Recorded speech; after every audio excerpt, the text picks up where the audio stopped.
Bagaimana perkembangan pemeriksaan mantan Jampitsus Febri Adriansyah di Kejaksaan Agung? Sudah bergabung produser lapangan CNN Indonesia Nindya Yuwono. Nindya, selamat sore. Apa saja yang didalami oleh penyidik dalam pemeriksaan hari ini?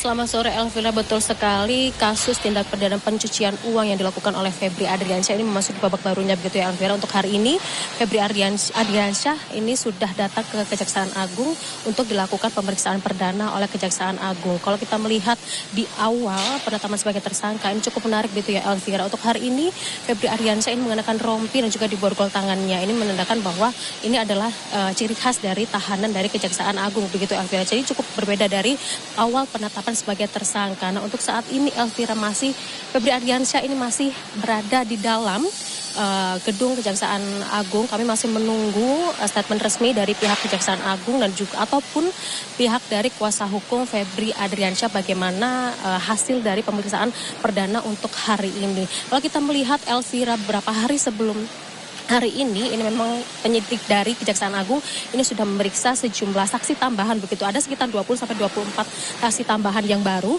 yang diperiksa. Kemudian dari pihak Kejaksaan Agung juga terus mendalami dugaan adanya keterlibatan sejumlah perusahaan yang diduga menggunakan jasa hukum terkait penanganan perkara mantan Jampitsus Febri Adriansyah.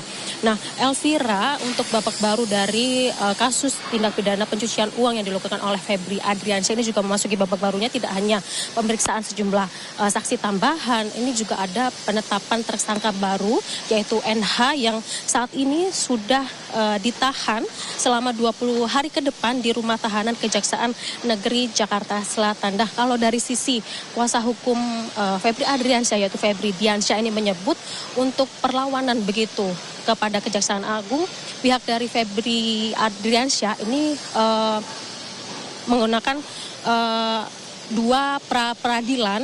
Yang pertama ini adalah dugaan tindak pidana pencucian uang dan upaya pemaksaan penahanan. Kemudian yang kedua Elvira, penggeledahan dan penyitaan yang dilakukan oleh Polda Metro Jaya dan atau dari Kortas Polri. Jadi untuk saat ini Elvira, kami masih menunggu pernyataan resmi dari pihak Kejaksaan Agung untuk bagaimana nantinya penyidikan selanjutnya, kemudian apakah ada saksi tambahan, kemudian untuk dari pihak dari kuasa hukum dari Febri Adriansyah juga nanti kita akan menunggu statement resmi dari mereka. Kembali ke Anda Elvira.